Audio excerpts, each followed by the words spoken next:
Darkness. No music. No flashing police lights. No screaming hostages. Just a voice calmly speaking to us as if the most important thing in the room is not the bank, not the guns, and not even the robbery, but our attention. Dalton Russell does not begin Inside Man by asking us to watch a crime. He asks us to listen. Pay close attention to what I say. It is an unusually simple command, but it contains the entire philosophy of the film. Because from this first moment, Russell knows something the audience does not.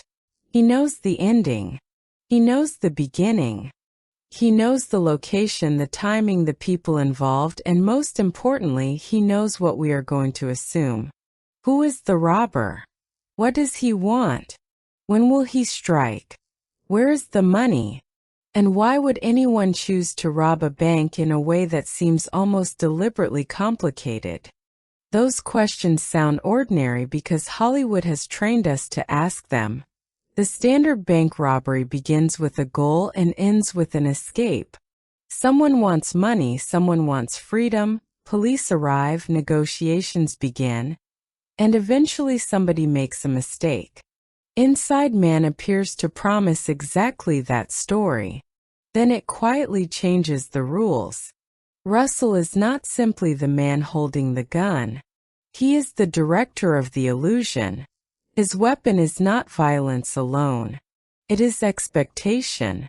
He understands that police officers bring procedures, negotiators bring patterns, and audiences bring genre knowledge.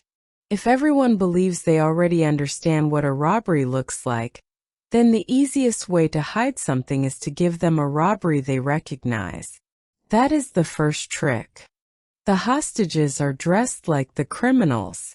The criminals are dressed like the hostages. The police believe the objective is money. The audience believes the objective is money. And Russell, sitting somewhere inside that maze of assumptions, knows that the most valuable thing in the building may be something nobody has even thought to look for. This is why his opening monologue feels almost hypnotic. He is not merely introducing himself. He is establishing a contract. Pay attention, he says, because the film is going to show you everything. The information will be there. The clues will be there. The truth will be hiding in plain sight. And that creates the central psychological tug-of-war between Russell and us. We think we are watching a detective story. Russell knows we are actually inside his magic trick. The question is no longer whether the police can catch him. The question is whether we can figure out what he has really stolen before the movie tells us. That is what makes Inside Man such a fascinating piece of mainstream filmmaking. On the surface, it is an enormously entertaining bank heist thriller starring Denzel Washington, Clive Owen, and Jodie Foster. It has hostages, police barricades, weapons, negotiations, tactical units, mysterious phone calls, and the kind of New York energy that makes every street corner feel like part of the chase. But underneath that commercial shell is something much sharper. This is a movie about institutions, about wealth, about history, about the stories powerful people tell to make their power look respectable. And Spike Lee is almost the perfect filmmaker to hide those ideas inside a conventional studio thriller. Because Lee has spent much of his career examining the systems that shape individual lives. Here, instead of giving us a lecture, he gives us a puzzle. Instead of asking us to listen to an argument, he makes us solve a crime. So as we move through Inside Man, we are going to peel back that puzzle layer by layer. We will look at the ingenious structure of Russell's robbery, and why the movie repeatedly encourages us to look in the wrong direction. We will examine the relationship between Russell and Detective Keith Miller, because their battle is less about force than intellect. We will explore Madeline White, the mysterious fixer who represents a world where money and political influence can move faster than the law. And then there is Vault 392. First, it looks like another safe deposit box. A number. A locked compartment. Something important certainly, but still part of the larger machinery of a bank robbery. It is actually the doorway into the movie's darkest history. Because the central mystery of Inside Man is not simply how someone can rob a bank without getting caught. The deeper mystery is why a billionaire would become terrified of one particular box. That question transforms the entire movie. And it also explains why Inside Man occupies such an unusual place in Spike Lee's filmography. This is a slick studio picture, a crowd-pleasing thriller, and one of Lee's biggest commercial successes. Yet beneath that polished surface is the same filmmaker who has always been interested in race, power, historical memory, and institutional hypocrisy. The trick is that the movie never makes those ideas feel like homework. It makes them feel like entertainment. And once we understand that, the heist starts to look very different. There is something almost universally satisfying about watching a clever person outsmart a powerful system. We may not know anything about bank security, police negotiation, or corporate finance, but we understand the pleasure of seeing somebody enter a room where the rules appear fixed, and then discover a way around every rule. That is the fantasy at the heart of Inside Man. Most crime thrillers give us criminals who overpower institutions. Russell does something more interesting. He understands them. He knows how police think. He understands how authority reacts under pressure. He recognizes how quickly people become predictable when they believe they are losing control. And because he refuses to play the game in the way everyone expects, the people chasing him keep solving the wrong problem. That is why the movie can feel so satisfying even when Russell is technically the villain. He is an anti-hero built around intelligence rather than brutality. Compare him with the traditional action movie robber. That character needs bigger guns, faster cars, explosions, and increasingly impossible escapes. Russell barely needs any of those things. His greatest advantage is patience. He understands that institutions are often strongest when everything behaves normally. And strangely, that makes the mid-2000s setting essential to the experience. Inside Man belongs to a particular era of New York cinema, when gritty streets, practical locations, flip phones, surveillance cameras, and tense police conversations could still carry the weight of a major studio production without being buried under digital spectacle. There is nostalgia in that texture now. But the deeper reason the film still works is psychological. We enjoy being inside the illusion. We enjoy noticing a detail and wondering whether it matters. We enjoy realizing that something we dismissed 10 minutes ago was actually the key. The movie makes the audience complicit. We are not simply watching Russell fool the police. We are being fooled alongside them. And when the film finally reveals what the robbery was really about, the satisfaction comes from recognizing that the answer was never hidden because the filmmakers were unfair. It was hidden because we were looking for the wrong thing. That distinction is the secret of Inside Man. Part 2, Context Background. Section 2.1, Production Origins. Inside Man began with a concept that sounds deceptively simple. A bank robbery where the robber's real objective is not immediately obvious. Russell Goertz developed the screenplay as his debut script, constructing the story almost like a piece of clockwork. Every moving part has a purpose, every delay creates another layer of uncertainty, and nearly every apparent complication eventually connects to the larger design. The script eventually reached Spike Lee after Ron Howard had been attached and then stepped away. On paper, Lee might not have seemed like the obvious choice for a glossy studio heist movie. His filmography was strongly associated with race, politics, neighborhood identity, cultural conflict, and the uncomfortable intersections between personal experience and institutional power. But that apparent mismatch was exactly what made the collaboration so effective. Lee did not need to rewrite the basic mechanics of the robbery to make the film his own. He could work inside the existing structure and change what the structure meant. A lesser director might have treated the screenplay as a puzzle box and concentrated entirely on making the twists function. Lee understood that the bank itself could become a social cross-section of New York. The hostages were not simply anonymous bodies waiting to be rescued. They represented different identities, classes, languages, and assumptions about authority. That allowed Lee to bring his own political instincts into a commercial genre, without stopping the movie every few minutes to announce its themes. The casting completed the transformation. Denzel Washington brought a relaxed intelligence to Keith Miller, giving the detective enough charisma to make him feel like the movie's emotional center, even when the narrative keeps slipping away from him. Clive Owen approached Russell from the opposite direction. Where Washington projects familiarity, Owen projects mystery. His face is often calm, controlled, almost unreadable, which makes every word feel carefully selected. Then there is Jodie Foster as Madeline White. Foster's performance operates on another frequency entirely. She does not enter the story like a detective or a criminal.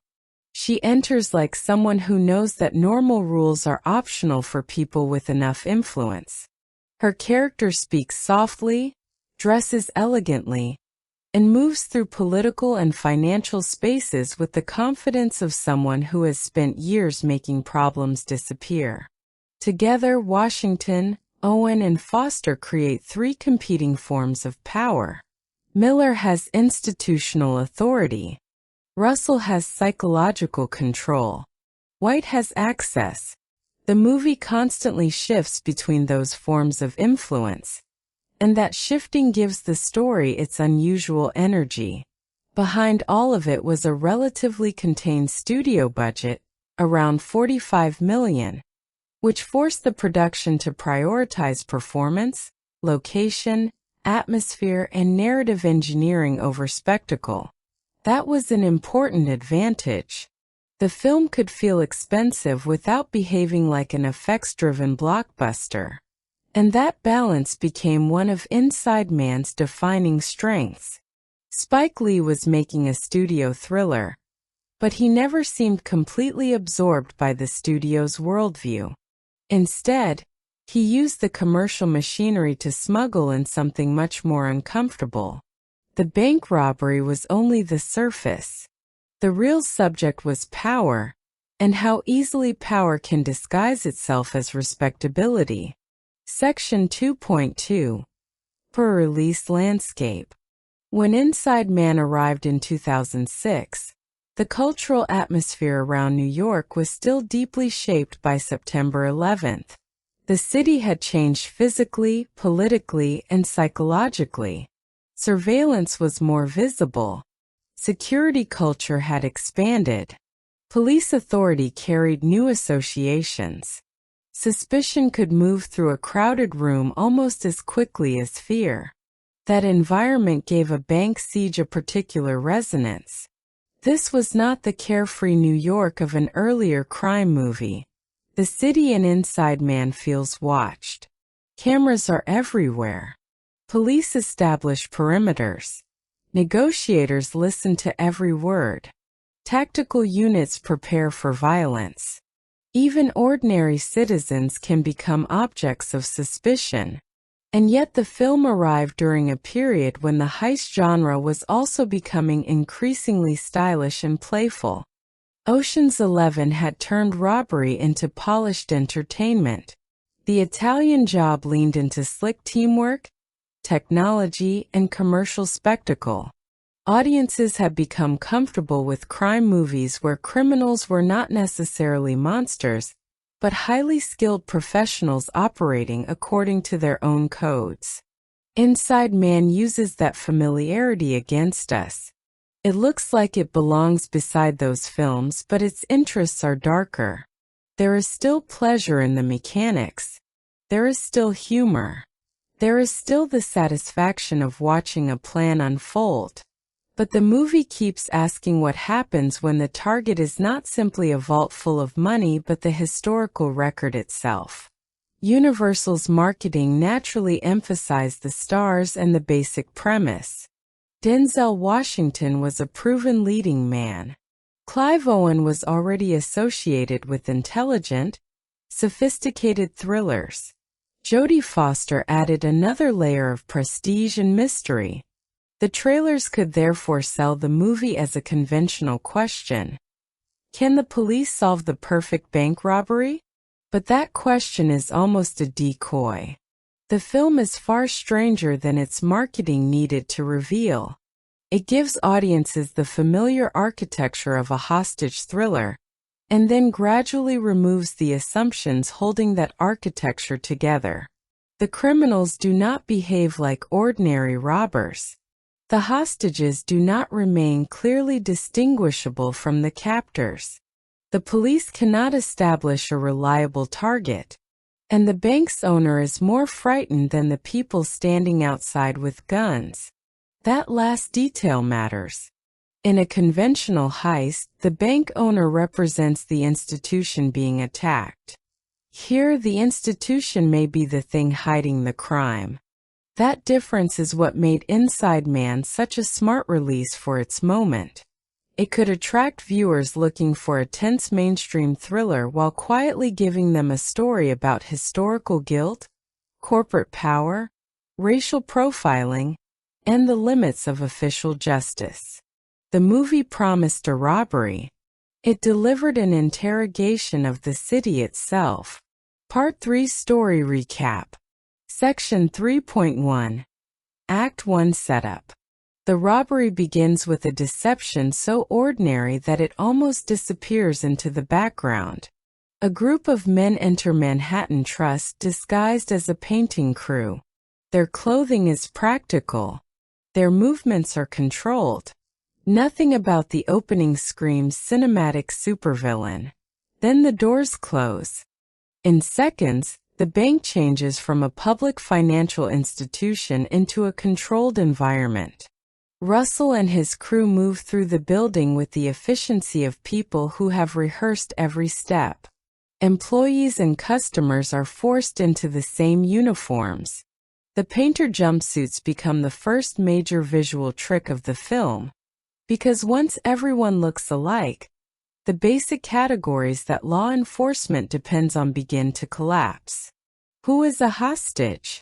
Who is a robber? Who is pretending?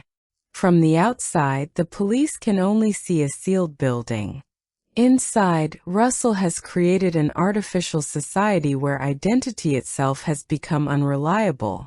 The NYPD responds according to the logic of a conventional hostage situation. A perimeter is established. Tactical units move into position. Negotiators prepare to make contact. Everyone assumes that the criminals have demands and that the demands will eventually reveal their objective. Then Detective Keith Miller enters the story. Miller is not introduced as an untouchable super cop. He is intelligent, experienced, and confident, but he is also under pressure. Personal financial problems have damaged his standing, and the possibility of promotion hangs over him. That detail immediately complicates his role. He is not simply solving the case because it is his duty. He needs this case to go well. That gives Russell another advantage, because the detective's personal ambition can become part of the psychological battlefield. Miller understands people, and Russell understands people who believe they understand people. The hostage situation becomes a contest between those two abilities. Meanwhile, the hostages themselves begin to reveal how unstable the situation really is. Their clothes make them look like captives, but the viewer has already been warned that appearances are unreliable. The police outside are dealing with a problem of identification before they even understand the problem of motive. That uncertainty becomes the foundation of everything that follows. The first act, therefore, does something remarkably efficient. It establishes a bank robbery while refusing to give us the information normally required to understand a bank robbery. There is a building. There are weapons. There are hostages. There are police. But there is no obvious explanation. And as the perimeter tightens around Manhattan Trust, the question becomes less about how the robbers will escape and more about what kind of game Russell is actually playing. Section 3.2. Act 1 continued. Call to Adventure. Keith Miller steps into the negotiation alongside Detective Bill Mitchell, and immediately the tone of the siege becomes more personal. Miller wants information, cooperation, and eventually control. Russell offers none of those things directly. Instead, he offers conversation. That becomes one of the movie's most important weapons. On the phone, Miller and Russell begin circling each other. Miller tries to establish authority by sounding calm and professional. Russell answers with a strange mixture of politeness and amusement. Neither man raises his voice unnecessarily. Neither needs to. The tension comes from the fact that both understand the other is performing. Miller is playing the negotiator. Russell is playing the criminal. But neither knows what role the other is really hiding. Outside the bank, the situation attracts the full attention of the NYPD. Inside, Russell keeps his hostages under control while maintaining the appearance that he is simply another violent criminal waiting to make a demand. Then another player enters the story. Arthur Case, the elderly founder of Manhattan Trust, is not behaving like a businessman whose property is under attack. He is terrified of one particular thing: Safety Deposit Box 392. That fear catches the attention of Madeline White. White operates in a shadow world where ordinary law enforcement is only one piece of the machinery. She is a professional fixer, someone whose value comes from knowing influential people, understanding political consequences, and solving problems before they become public scandals. Case hires her because whatever is inside Box 392 is apparently more dangerous than the robbery itself. This changes the stakes. Until now, the audience could still imagine a conventional explanation. Perhaps Russell wants money. Perhaps he wants hostages released. Perhaps he has a complicated escape plan. But if the bank's owner is more concerned about a single deposit box than millions of dollars, then the robbery has a hidden center. White's arrival also introduces another kind of power into the story. Miller represents the law. Russell represents rebellion against the law. White represents the people powerful enough to manipulate the law. And suddenly the siege is no longer just a police operation. It is a collision between three systems. As Manhattan Trust becomes increasingly sealed off, negotiations begin in earnest. Miller tries to establish patterns. Russell refuses to provide them. Every question becomes another opportunity for misdirection. The threshold has been crossed. The bank is locked down. The police are waiting outside. The hostages are trapped inside. And somewhere beneath the apparent robbery, a secret from Arthur Case's past is beginning to surface. Section 3.3. Act 2: A Rising Action. The longer the siege continues, the more obvious it becomes that Russell is not behaving like someone who is desperate to escape. He is behaving like someone who has already won. One of the film's cleverest examples comes through something as ordinary as food. The police arrange for pizza to reach the hostages, But Russell turns the delivery into another layer of the game. Listening devices are introduced, creating the impression that authorities may finally gain an advantage by hearing what is happening inside. Instead, Russell controls what they hear. That is the recurring pattern of Inside Man. Whenever the police discover a new way to observe the criminals, Russell finds a way to control the observation. The most memorable example is the recorded audio of Enver Hoxha, the former Albanian communist leader. The speech is played loudly enough to create confusion, but the language is unfamiliar to the officers outside. Suddenly, the police have sound without understanding. It is the perfect metaphor for the entire robbery. Information is not the same thing as knowledge. You can hear everything and still understand nothing. Miller gradually realizes that Russell is exploiting this distinction. The detective cannot simply overpower the situation because every piece of evidence is potentially contaminated by the robber's manipulation. Their conversations become a chess match. Miller asks questions. Russell answers selectively. Miller tries to provoke him. Russell remains calm. Miller wants to force the robber into a predictable psychological profile, but Russell keeps changing the profile itself. Inside the command center, frustration grows. Tactical officers want action. Negotiators want progress. Everyone wants certainty, and Russell's greatest achievement is denying them certainty. The police are accustomed to criminals making mistakes because criminals become frightened. Russell does not appear frightened. That creates a peculiar inversion of the normal hostage thriller. The authorities possess overwhelming physical power, yet they are psychologically reactive. The robber has fewer resources, but he controls the tempo. And that tempo matters. Every minute Russell gains gives him another opportunity to reshape the story the police think they are investigating. Meanwhile, the audience receives fragments of a larger mystery through flash-forward interrogation scenes. Hostages are questioned after the siege, but their memories are strangely unhelpful. Everyone saw something. Nobody can clearly identify who was responsible. The film keeps showing us the consequences before explaining the cause. It is another form of misdirection.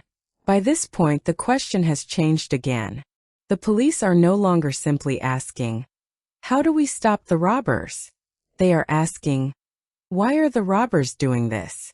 And that is exactly where Russell wants them. Section 3.4. Act 2B Midpoint Crisis. Eventually, Russell proves that the siege has crossed a line the police cannot ignore. A hostage appears to be executed. The moment is brutal because it forces authorities to confront the possibility that all their assumptions about Russell's restraint were wrong. Negotiation suddenly has a deadline. If the police do not comply, someone may die. But even here, Russell is manipulating perception. The apparent execution becomes another piece of the larger performance, designed to force compliance while preserving the uncertainty that has protected the criminals from the beginning. And then Madeline White enters the bank. Her private confrontation with Russell is one of the most important scenes in the entire film, because it finally brings the hidden story into the same room as the visible one. White is not there to negotiate the release of hostages. She is there because Arthur Case has something to lose. Russell reveals the documents connected to Box 392, and the movie's moral center shifts. These are not ordinary financial records. They connect Case to Nazi-era atrocities and reveal that his wealth was built through betrayal and wartime exploitation. Suddenly, the bank robbery has a historical dimension. Russell's objective is no longer mysterious. He wants what Case buried. Miller, meanwhile, is still outside trying to understand a crime that refuses to behave like a crime. There is no conventional ransom demand. No clear escape route. No obvious list of demands. The robbers appear to have access to money, yet money does not seem to be their primary concern. That is when Miller begins to understand the most important fact of the entire case. The criminals are not trying to get out. They are trying to get something done. The distinction is enormous. A traditional hostage situation is built around escape. The criminals want to leave and the police want to prevent them. But Russell has constructed a situation where the escape is almost secondary. The robbery is an operation, not a destination. The flash-forward interrogation scenes reinforce this. The police have the hostages. They have statements. They have evidence. Yet they still cannot reliably identify the robbers because Russell has designed the entire operation around confusion. Everyone looked alike. Everyone was frightened. Everyone had something to hide. The deeper irony is that the police are searching for criminals while the person who commissioned the real crime years earlier is sitting safely outside the bank in respectable clothing. Arthur Case does not look like a criminal. That is precisely why the truth is so difficult to see. Section 3.5. Act 3, Climax Resolution. Eventually, the police decide that waiting is no longer an option. The tactical assault begins. Smoke fills the bank. Shouting erupts. Officers move through the building as the carefully controlled environment Russell created collapses into apparent chaos. But even the chaos has been planned. The hostages emerge wearing the same painter's clothing as the criminals. Suddenly, the police face the exact problem Russell created at the beginning. Identity has disappeared. Who should they arrest? Who should they protect? The visual becomes almost absurd. People spill out of the bank looking nearly identical, and the authorities have to make decisions without reliable information. Russell has turned clothing into camouflage. Some criminals are caught. Some hostages are released. But the mastermind is nowhere obvious. Weeks later, Miller continues thinking about the case. That persistence matters because the robbery is not truly finished for him. The official investigation may have ended, but the unanswered questions remain. Why was Case so frightened? Why was Box 392 so important? Why did the robbers leave almost no conventional evidence? Eventually, Miller begins connecting the fragments. Arthur Case's history emerges. His fortune is linked to the Nazi persecution of Jews in Europe. He betrayed people who trusted him, profited from their suffering, and transformed that blood-soaked beginning into decades of respectable wealth. The hidden crime was older than the bank robbery. Russell had simply found a way to make it visible. And then there is the final detail. A ring. Miller discovers that one of the objects connected to the case has somehow reached him. The implication is clear. Russell was closer to him than he ever realized. The robber did not escape in a dramatic car chase. He simply walked out. In fact, Russell had hidden inside a temporary wall within the bank, remaining undetected while the police searched for a criminal who was effectively standing inside their own assumptions. Days later, he emerges with the contents of Box 392, including blood diamonds and the documents exposing Case's past. The perfect crime was never about taking the bank's money. It was about taking something Case believed he could keep forever. And when Miller finally understands that Russell was standing beside him without being recognized, the movie delivers its final joke and its final philosophical point at the same time. The detective was looking for a thief. The thief was carrying evidence. And the man who deserved to be exposed was not the one holding the gun. Part 4. Character Analysis. Section 4.1. Protagonist Deep Dive. Dalton Russell is fascinating because the film deliberately refuses to give us the conventional criminal psychology. He is not driven by greed in the obvious sense. He does not seem addicted to power, money, or violence. Instead, he behaves like someone executing a private moral mission. His external goal is simple: obtain what is inside Box 392. His internal goal is much more complicated: expose a buried history of exploitation that official institutions have allowed to remain protected. That distinction transforms him from a standard thief into something closer to a vigilante. But the film never asks us to forget that he is still a criminal. Russell threatens people. He manipulates hostages. He creates terror. He lies constantly. His morality is not the morality of the law. It is his own. And that personal code appears remarkably strict. He does not seem interested in unnecessary killing. He repeatedly maintains control without allowing the situation to collapse into indiscriminate violence. Even the apparent execution becomes part of his manipulation rather than a simple act of brutality. This restraint makes him more unsettling, not less. Because the calmer he becomes, the more obvious it is that every action has been calculated. Russell is also theatrical. He is simultaneously the director, actor, writer, and editor of the robbery. He controls what the police see. He controls what the hostages believe. He controls what the audience assumes. His greatest performance is convincing everyone that the robbery is simpler than it really is. That theatricality connects directly to the film's larger ideas about illusion and respectability. Arthur Case performs the role of benevolent businessman. Madeline White performs the role of sophisticated fixer. The police perform the role of institutional control. Russell simply performs the role of criminal. The difference is that Russell knows he is performing. The others sometimes do not. His psychological dominance over the police therefore comes from something deeper than intelligence. He understands ego. He knows officers want to demonstrate competence. He knows negotiators want to establish authority. He knows tactical teams want a decisive resolution. So he gives each group exactly enough information to make them believe they are getting closer. Then he moves somewhere else. That is why Russell remains so compelling. He is not the strongest person in the movie. He is the person who understands the rules best. And then he discovers how to break them. Section 4.2. Antagonist psychology. If Dalton Russell is the apparent villain, Arthur Case is the hidden antagonist. That distinction is crucial. Case does not look dangerous. He looks old, wealthy, respectable, and philanthropic. His name is attached to a major financial institution.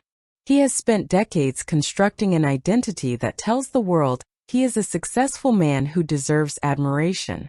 But the film slowly reveals that this respectable identity is built on something rotten. Case's wealth traces back to wartime betrayal. During the Nazi era, he protected himself by betraying Jewish friends and profiting from their persecution. The money became the foundation of a fortune, and the fortune became the foundation of a public identity. This is the movie's most disturbing idea.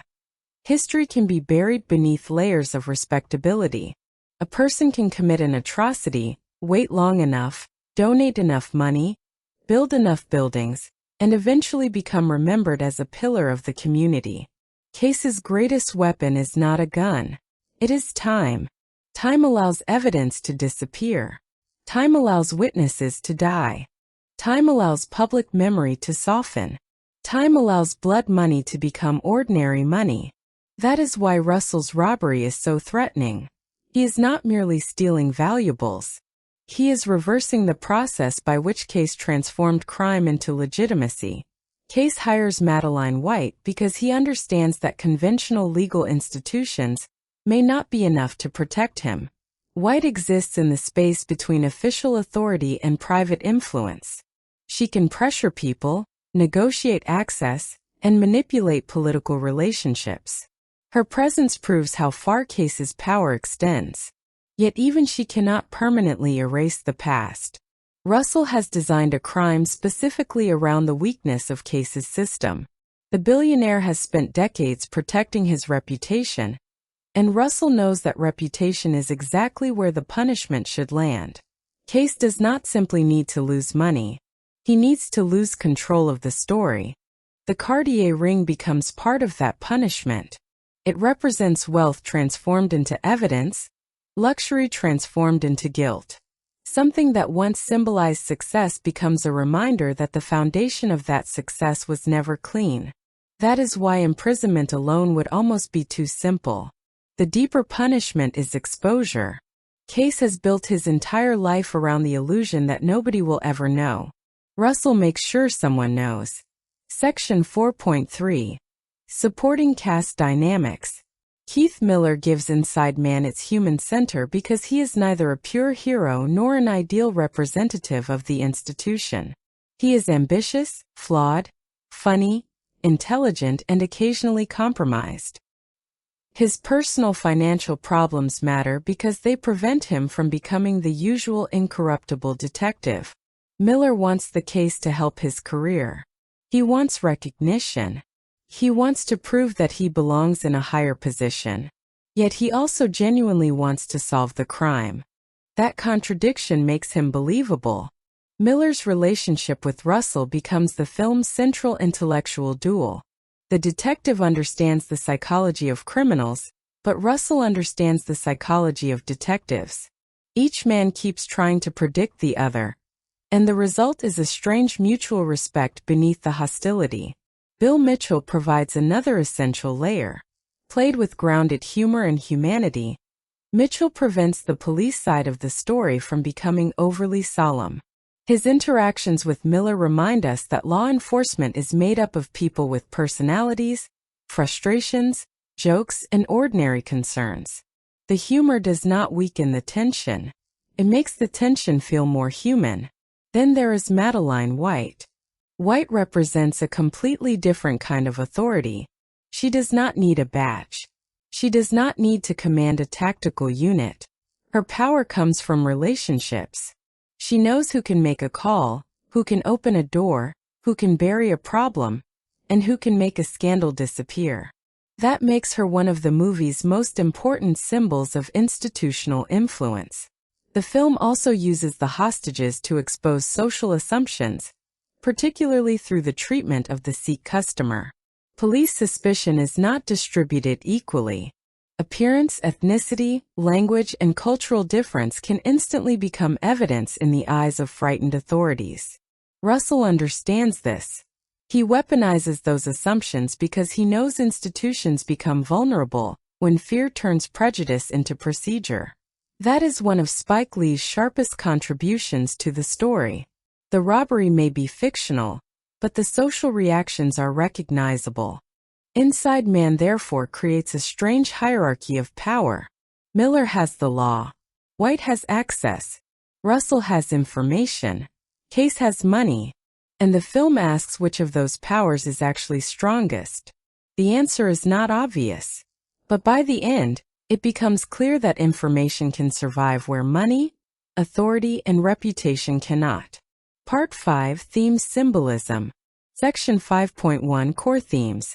The central theme of Inside Man is hidden history. Almost everything in the movie revolves around the difference between what an institution appears to be and what it actually contains. Manhattan Trust looks respectable. Arthur Case looks respectable. The police represent order. The legal system represents justice. But beneath those surfaces are compromises, prejudices, secrets, and historical violence. That is why the robbery works symbolically even before we understand its literal objective. Russell is breaking into a bank, but the film is really breaking into the idea of respectable wealth. The movie asks an uncomfortable question. How clean can money become after its original source has been forgotten? A fortune may pass through investments, banks, charities, businesses, and generations. The paperwork can become legitimate even when the origin was not. Inside Man refuses to accept that transformation as moral cleansing. That connects directly to the difference between justice and law. The police are not necessarily evil. Miller is not corrupt in the conventional sense. But the official system is limited by what it can prove, what it can investigate, and what powerful people can hide. Russell operates outside those rules. His actions are illegal, yet they expose a truth that official institutions have failed to uncover. That does not make him automatically righteous. It makes the film morally uncomfortable, and that discomfort is intentional. Misdirection becomes another major theme because it operates on multiple levels. Russell uses it as a criminal tool, but institutions use it too. Public respectability can be a form of misdirection. Corporate philanthropy can distract from historical exploitation. Political language can make self-interest sound like public service. The same mechanism that allows Russell to hide a person inside a crowd can allow a billionaire to hide a crime inside a legacy. That is the real brilliance of the film's structure. The heist is not separate from the theme. The heist is the theme. Section 5.2. Visual symbolism. The painter suits are among the film's simplest and most powerful visual ideas. Once everyone is dressed alike, identity disappears. Race becomes harder to read. Class becomes irrelevant. Victim and perpetrator become visually interchangeable. The suits therefore function as an equalizer, but not necessarily a comforting one. They show how quickly individuality can be erased when institutions need people reduced to categories. Inside the bank, space becomes equally important. The building has layers. Public areas exist above hidden spaces. Offices are brighter, more open, and associated with wealth and authority. The vaults and underground areas are darker, cramped, and physically buried. That vertical structure mirrors the film's moral structure. The respectable world is above ground. The truth is underground. The deeper Russell goes, the closer he gets to the history case has tried to bury. The Cartier ring carries another symbolic weight. Luxury normally communicates status. Here, the object becomes contaminated by the story attached to it. Its beauty cannot erase its history. It becomes a physical reminder that wealth can carry memory, even when people pretend memory has disappeared. The film also contrasts violence as entertainment with violence, as reality through the young boy playing a violent video game. The moment is easy to overlook, but it fits the movie's broader interest in normalized aggression. Outside the bank, violence is treated as spectacle. Inside the bank, violence becomes a threat. On the screen, it is entertainment. In real life, it changes people's behavior. That contrast reflects the movie's own method. Inside Man looks like a stylish crime thriller, but it keeps reminding us that underneath the entertainment are real social anxieties. Every visual layer is therefore doing double duty. The suits create confusion. The spaces conceal history. The ring carries guilt. The screens normalize violence. And the city outside keeps watching. Section 5.3. Deeper meanings. The film's treatment of the Sikh hostage is particularly revealing because it demonstrates how quickly fear can become prejudice. In a post-9/11 environment, visible difference can trigger suspicion before evidence exists. The police are under pressure, and pressure encourages shortcuts. Instead of seeing an individual, authorities can begin seeing a category. Russell understands this psychological weakness. He knows that the police do not need to be deliberately cruel to be manipulated. They only need to behave predictably under stress. That is one of the film's darker insights. Prejudice does not always arrive as hatred. Sometimes it arrives as procedure. Sometimes it looks like caution. Sometimes it is disguised as common sense. Russell uses those reactions as part of his larger misdirection. He knows which details will attract police attention, and which assumptions will keep them looking in the wrong direction. This creates an uncomfortable parallel between Russell and the institutions he manipulates. Both depend on classification. Both sort people into categories. Both make assumptions. The difference is that Russell understands exactly what he is doing. That brings us to the philosophical question at the heart of the movie. Is it a crime to rob a thief? The law says yes. The moral imagination of the film is less certain. Arthur Case's wealth may have been built through theft on a much larger historical scale. Russell steals from him, but he also exposes him. The police attempt to restore order, but the order they protect may contain buried injustice. Inside Man never gives us an easy answer because an easy answer would weaken the story. Instead, it leaves us with a contradiction. Illegal action can produce moral consequences. Legal institutions can protect immoral outcomes. And a criminal can sometimes expose a truth that respectable people have spent decades hiding. The film does not ask us to become Russell. It asks us to understand why someone like Russell can exist. That distinction is what makes the movie more than a clever heist. Part 6 Production Breakdown. Section 6.1 Visual Style Camera Tech.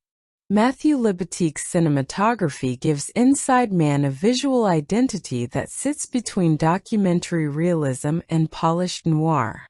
The bank never feels like a generic movie set. It feels functional, crowded, fluorescent, and slightly oppressive. The camera often moves with the characters rather than announcing itself, creating the impression that we are discovering the situation at the same time they are. That flexibility becomes especially important during the hostage scenes. Multiple cameras allow performances to overlap naturally. Actors can move, interrupt, react, and improvise without the camera constantly forcing them into artificial positions. The result is a sense of spontaneity that makes the bank feel alive, even when the story is operating with extraordinary precision. Color also contributes to the psychological structure. The bank's interior has warmer, more muted qualities, while police command environments can feel colder and more clinical. The contrast separates the worlds without turning the film into a cartoon of good versus evil. The editing is equally important. Inside Man repeatedly moves between the immediate hostage crisis and later interrogation footage. First, these jumps can feel like interruptions. Eventually, they become pieces of the puzzle. The nonlinear structure creates a strange form of suspense because the movie occasionally shows us the consequences before revealing the cause. We see people being questioned. We hear contradictory accounts. We notice details that seem trivial. Then later, those fragments gain meaning. The technique mirrors Russell's strategy. The audience receives information, but not necessarily the information required to understand it. That is why the film remains engaging, even after the basic mystery is solved. The second viewing changes the function of the images. A scene that looked like exposition becomes a clue. A joke becomes a distraction. A background detail becomes evidence. Libatique's camera therefore does more than record the robbery. It participates in the deception. Section 6.2 Directorial Vision. Spike Lee's achievement is not that he transformed Inside Man into an experimental art film. It is that he did not need to. He accepted the commercial structure and used it as a delivery system for his own concerns. The movie moves quickly, tells a compelling story, and gives audiences recognizable stars. But inside that framework, Lee inserts observations about race, power, wealth, media, and historical memory. That balance is difficult. Too much commentary could have slowed the thriller. Too little would have made the film interchangeable with other studio heists. Lee finds the middle. His signature visual language occasionally appears in moments of heightened emotional dislocation, including the distinctive double dolly technique associated with his work. These flourishes do not dominate the movie. They appear when the psychological state of a character needs to become visible. That restraint is important. Lee knows this is not a film where every scene should announce the director. Sometimes the most effective auteur decision is to let the story move. The performances also benefit from that environment. Denzel Washington, Willem Dafoe, and Chi McBride bring different rhythms to their scenes, and the production allows enough flexibility for their personalities to emerge. Washington can be playful. Defoe can be procedural. McBride can be grounded and comic. Those variations prevent the police side from becoming a single anonymous institution. The same principle applies to the hostages. Lee lets the bank feel socially diverse rather than reducing everyone to background bodies. That is where his directorial voice becomes most apparent. The studio gave him a heist movie. Lee turned the bank into a miniature city. And once the bank becomes a city, every interaction becomes political. Part 7 Music Sound. Section 7.1 Musical Score Analysis. Terence Blanchard's score gives Inside Man a scale larger than its physical setting. The story is mostly contained inside one bank and its surrounding streets. Yet the music often suggests something much bigger. Brass, orchestral tension, and jazz-inflected textures create the feeling that this is not merely a police operation, but a battle over control. Blanchard understands the film's dual personality. It needs music for suspense, but it also needs music for intelligence. Russell is not a berserker. Miller is not a machine.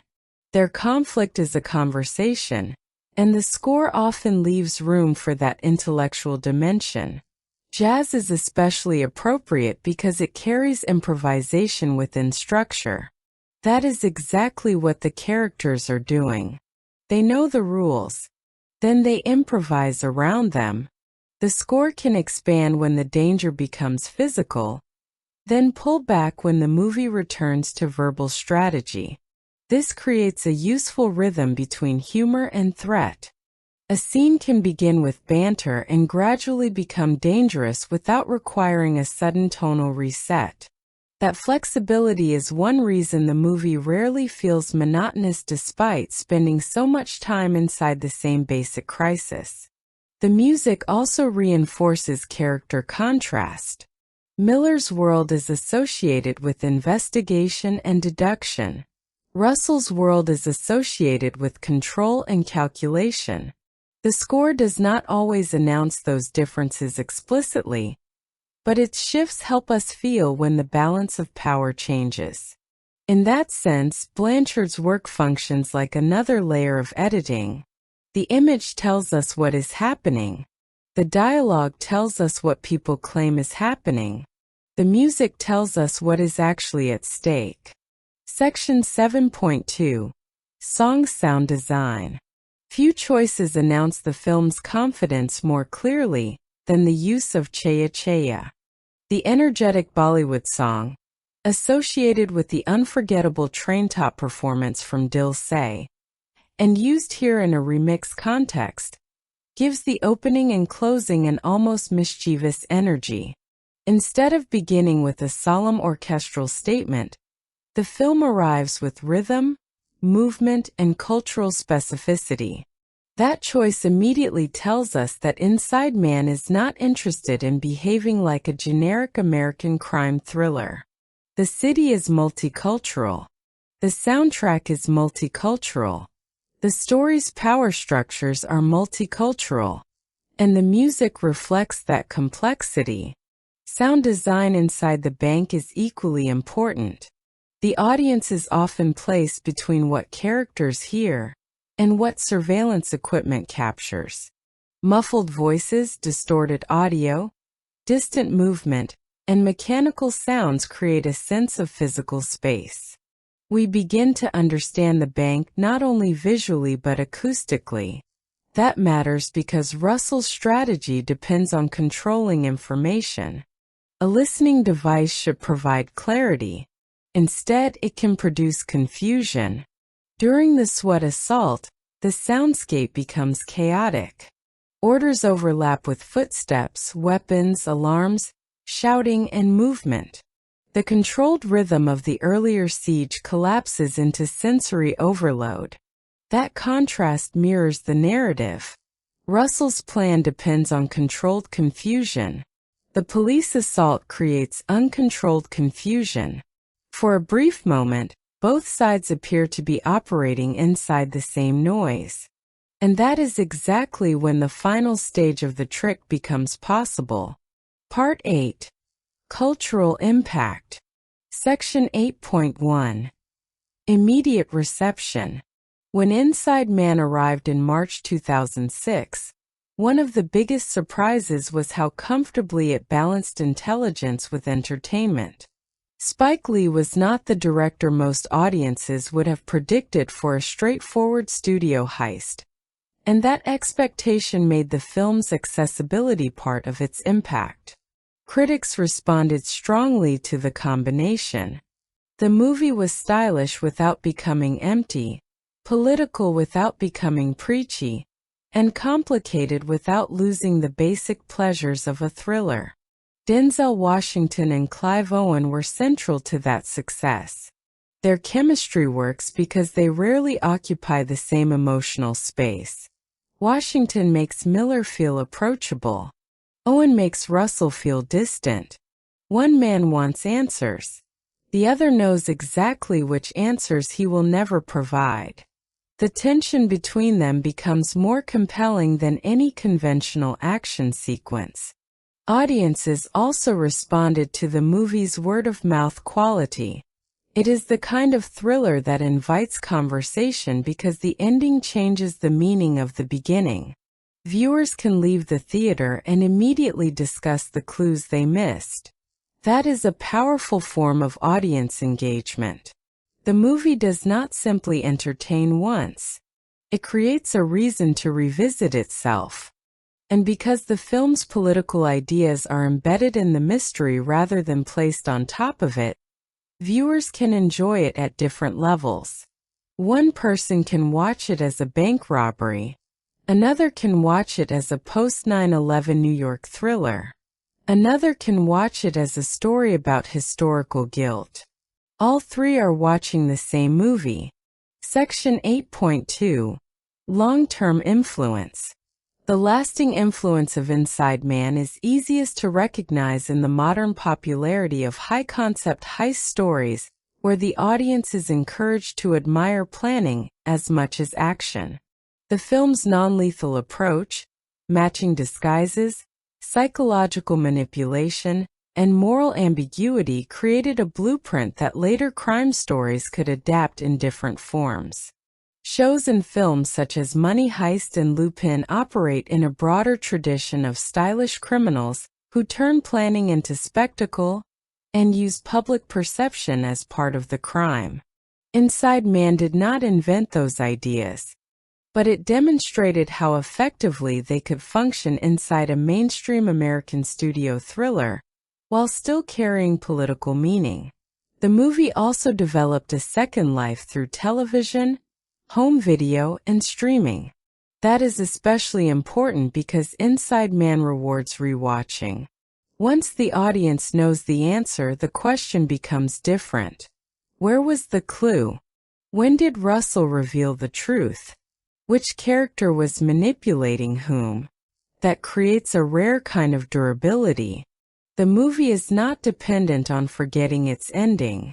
It becomes more interesting because you remember it. Its dialogue also contributes to its cultural longevity. Russell's calm statements, Miller's sarcastic exchanges, and the film's mixture of menace and humor have made it unusually quotable for a crime thriller. More importantly, the movie remains one of Spike Lee's most accessible achievements. It does not require the viewer to know his previous work. But viewers who do know his filmography can see how much of his worldview is embedded inside the commercial machinery. That is perhaps the film's greatest legacy. It proved that accessibility and intelligence do not have to be enemies. Part 9. Critical Analysis. Section 9.1. Critics versus Audience. Inside Man is unusual because critics and general audiences largely met in the same place. That is not guaranteed with a film that deliberately manipulates genre expectations. A critic might admire the structure while an audience becomes frustrated by the exposition. Or viewers might love the entertainment while critics dismiss the political material as simplistic. Inside Man avoided that split. The reason is probably that the film understands what its audience wants. People want the puzzle solved. They want the police challenged. They want Denzel Washington to be charismatic. They want Clive Owen to be mysterious. They want the ending to provide an answer. The movie gives them all of that. But it also asks them to think about what the answer means. The resolution is especially important. Instead of ending with an enormous shootout, a spectacular explosion, or an impossible chase, the movie ultimately depends on recognition. Miller puts the pieces together. Russell disappears. Case is exposed. The truth wins through information. That is a satisfying ending because it completes the film's central argument. The movie is about control, and the final victory comes from controlling the story. There are criticisms, particularly around the third act. Once the hidden history is revealed, the movie has to explain a great deal very quickly. Some viewers may feel that the exposition arrives in a concentrated burst. But even that weakness comes from the film's ambition. It is trying to finish both a heist and a historical mystery at the same time. That is a difficult balancing act. Section 9.2. Controversies, criticisms. For all its strengths, Inside Man is not airtight. The most obvious challenge is Russell's hiding place. The idea that he can remain concealed inside a fake wall for an extended period requires a significant amount of suspended disbelief. The movie understands that its final trick is audacious. It also understands that the audience is likely to forgive the mechanics if the emotional payoff works. For many viewers, it does. But the contrivance remains worth acknowledging because a perfect heist can become less convincing when the physical details are examined too closely. There is also the question of Keith Miller's morality at the end. Russell leaves him a diamond. Is it a reward? A bribe? A test? A confession? Or a final attempt to make Miller understand that the official system did not solve the case? Miller's decision not to report it immediately creates an intriguing moral ambiguity. He is a lawman who has just been handed stolen property by a criminal. Yet the same criminal has exposed a much larger crime. The movie does not tell us whether Miller has crossed a line or simply recognized a complicated form of justice. That uncertainty is part of what makes the ending memorable. The political material can also divide viewers. Some may argue that the Nazi history, racial profiling, and institutional commentary enrich the heist. Others may feel that these elements make the story more complicated than necessary. But that complication is precisely what separates Inside Man from a disposable genre exercise. It wants the robbery to mean something, and meaning always introduces friction. Part 10. Industry Impact. Section 10.1 Box Office Business.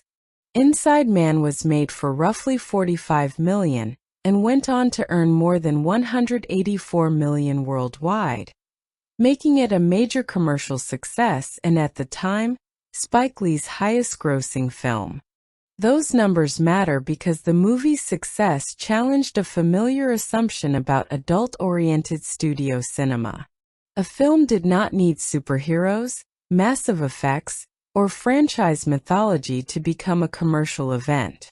It could be built around a script, could rely on actors, it could be set largely inside one location, and it could still attract international audiences.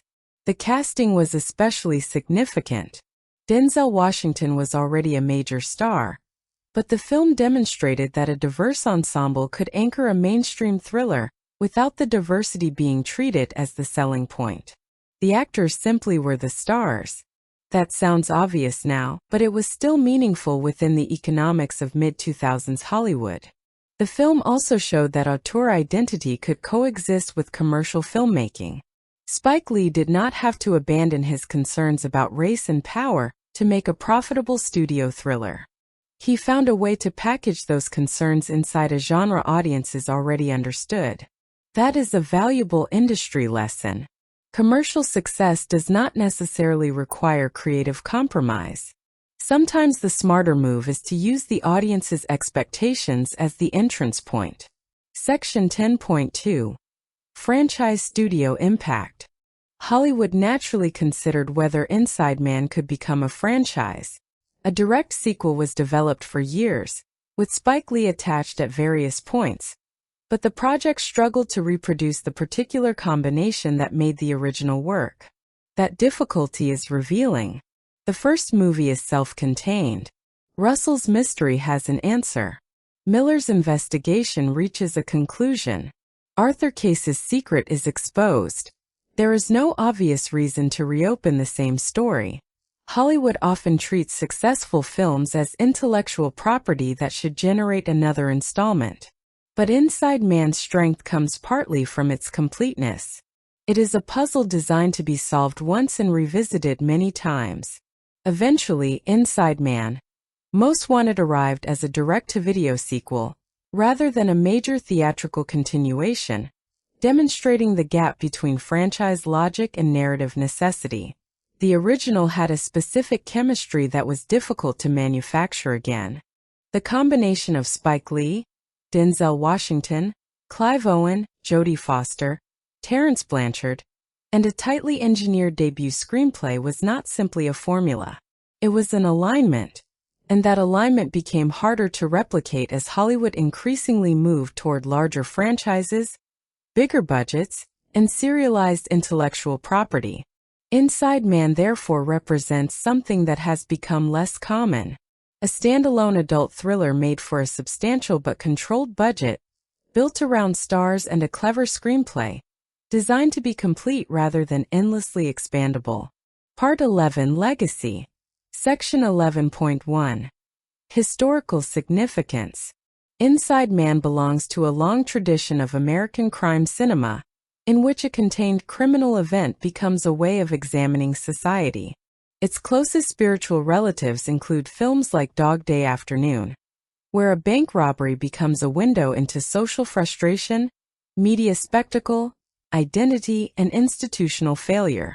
But Inside Man updates that tradition for the 21st century. The criminal is no longer simply confronting the police. He is confronting a network of corporate wealth, political influence, surveillance, media, and historical memory. That makes the film particularly representative of post-9/11 New York. The city is not just a backdrop. It is a psychological environment. People are watched. People are categorized. Authority is both necessary and distrusted. Security is everywhere. Yet truth remains difficult to protect. For Spike Lee, the movie also represented a career milestone. He demonstrated that his visual and political instincts could survive inside a large-scale studio production, without becoming diluted into generic entertainment. The film did not stop being a Spike Lee movie simply because it had a commercial structure. Instead, the structure gave him another way to express the questions that had defined his career. That is why Inside Man has endured as one of the most accessible post-9/11 New York films. It captures the era's anxieties without becoming trapped by them. Section 11.2. Timeless versus dated. Some parts of Inside Man now feel unmistakably like 2006. The phones are old. The surveillance equipment looks primitive. The technology lacks the seamless connectivity modern audiences take for granted. Those details create a kind of accidental time capsule. But the human psychology has barely aged. People still trust appearances.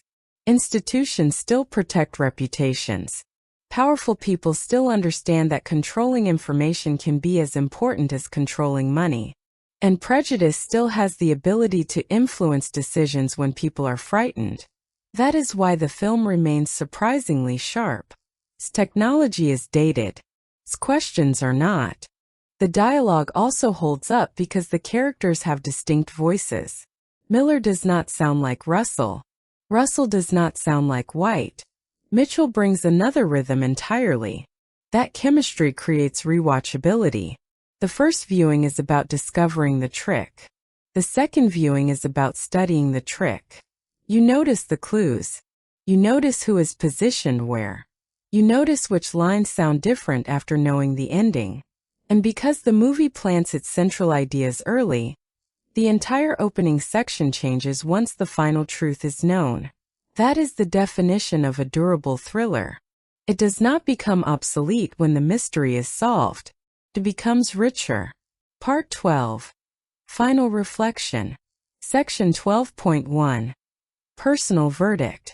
Inside Man remains one of those rare studio thrillers where nearly every major element supports the same central idea. The script is precise. The cast is magnetic. The direction is confident. The political commentary is embedded rather than pasted on. And the mystery actually rewards attention. Denzel Washington gives the film warmth and personality through Keith Miller, while Clive Owen creates a criminal who can dominate a room without needing to shout. Jodie Foster adds another dimension by representing a world where influence itself becomes a form of power. Spike Lee's greatest achievement is balance. He gives us a movie that works if all we want is entertainment.